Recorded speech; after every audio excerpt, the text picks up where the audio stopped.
Welcome to my channel Ambika वाले। आज मैं बच्चों आपको चैप्टर 5 जो है मैथ का आपको बताऊंगा।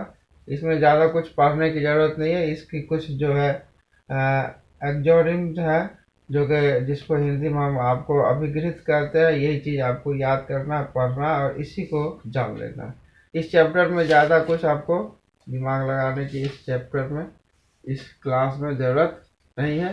तो हम आपको आगे बता रहे हैं।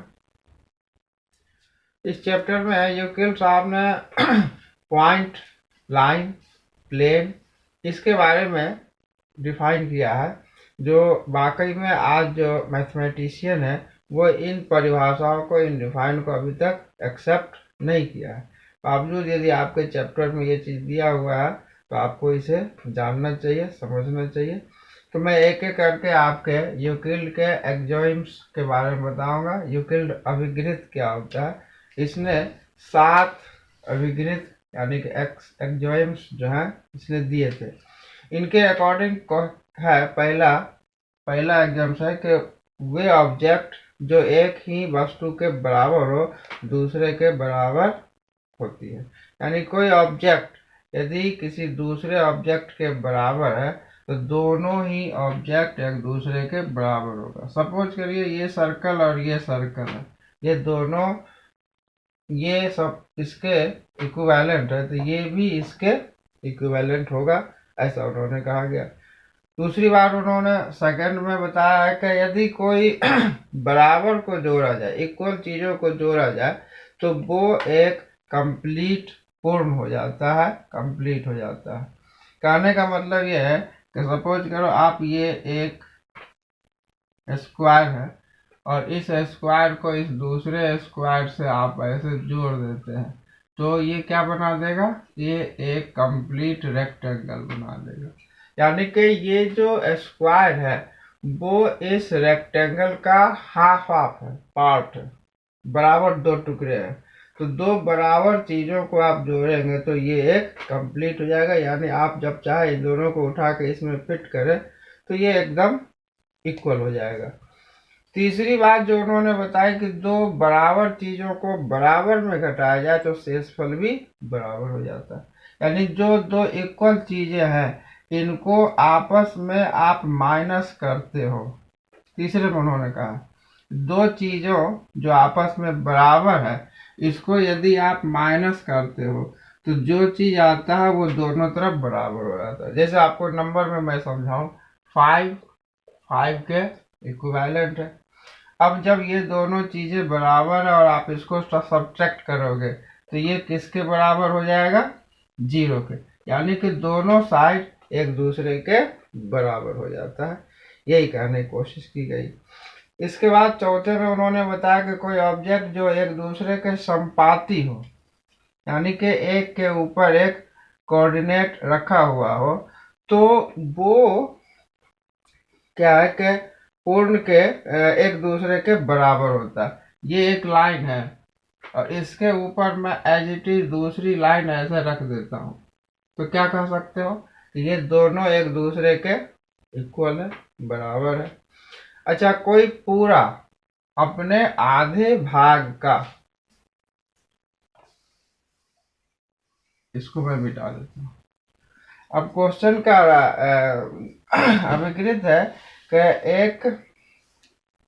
एक जैसी वस्तुओं के दोगुने बराबर होते हैं। एक जैसी कोई दो ऑब्जेक्ट लेते हैं तो वो उसके दो गुने के बराबर होता है। मान लो एक चीज आपने सर्कल दो बराबर वाला ऐसा लिया और ये किसके बराबर होगा, इन दोनों के ही बराबर हो जाएगा। यानी कि इससे बड़े साइज में इससे बराबर हो जाएगा।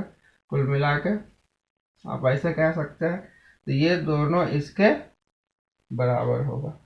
दूसरा कह रहा है कि एक ऑब्जेक्ट के आधे भी परस्पर बराबर होते हैं। अब ये कोई ऑब्जेक्ट है, इसका आप आधा करिए, तो आधा करोगे तो ये हो गया इसका आधा और इसका आधा दूसरी तरफ से आप ऐसे कर दीजिए। अब ये दोनों को आप जोड़ दीजिए तो ये किसके बराबर होगा, पूरे के बराबर हो जाएगा। यही चीज उन्होंने अभिगृहित में बताने की कोशिश किया है।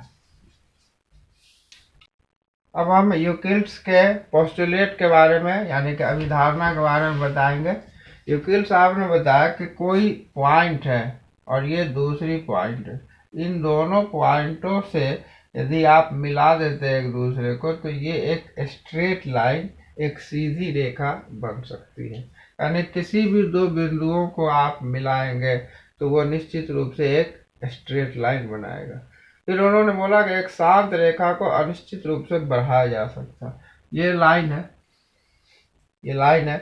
अब इसको आप दोनों तरफ, इधर भी और इधर भी, आप जहां तक मर्जी हो बड़ा कर सकते हैं। ये उन्होंने दूसरा पोस्टुलेट, दूसरी अभिधारणा में बताया। उन्होंने बताया कि किसी पॉइंट को आप सेंटर मानकर रेडियस के अकॉर्डिंग एक सर्कल खींचा जा सकता है।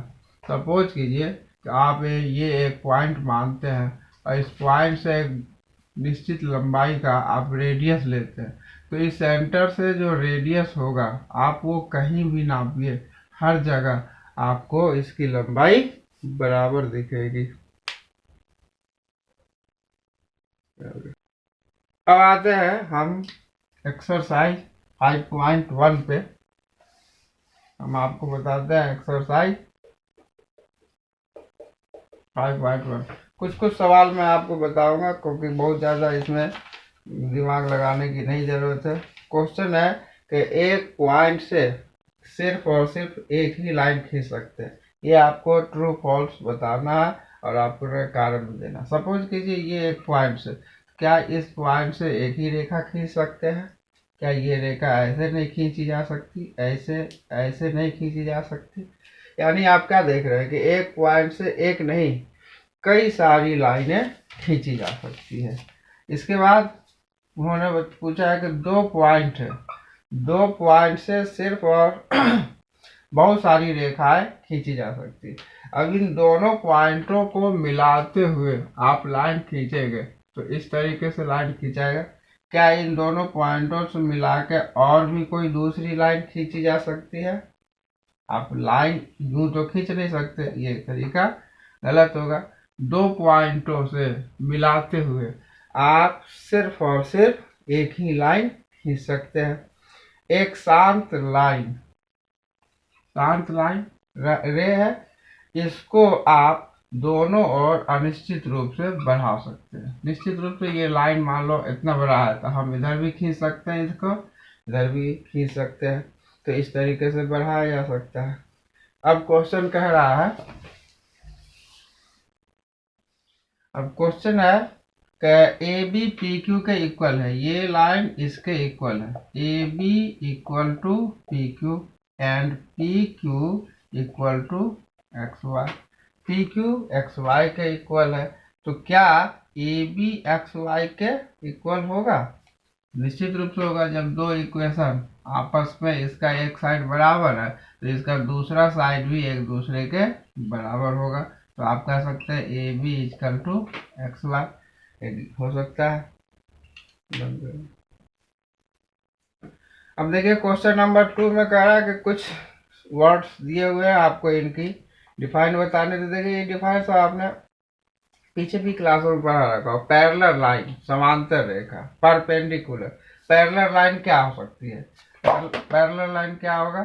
पैरेलल लाइन का मतलब है कि दो रे जो एक दूसरे के से बराबर डिस्टेंस, ये बराबर डिस्टेंस पे रन कर रही हो और इन दोनों को दोनों तरफ किधर भी बढ़ाया जाए तो आपस में कहीं न मिले, यही पैरेलल लाइन का डिफाइन होता है।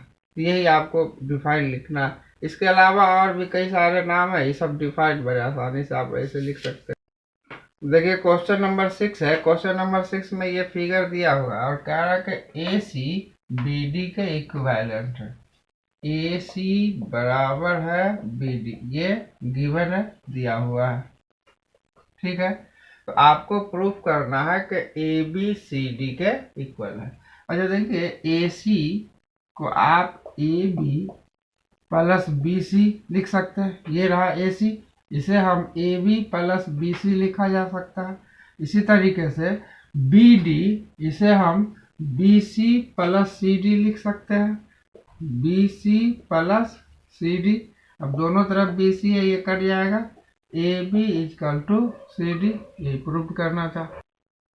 इस तरीके से हम 5वां चैप्टर यही समाप्त करते हैं। अगर आप लोगों को वीडियो पसंद आए तो कृपया लाइक, सब्सक्राइब और शेयर अवश्य करें।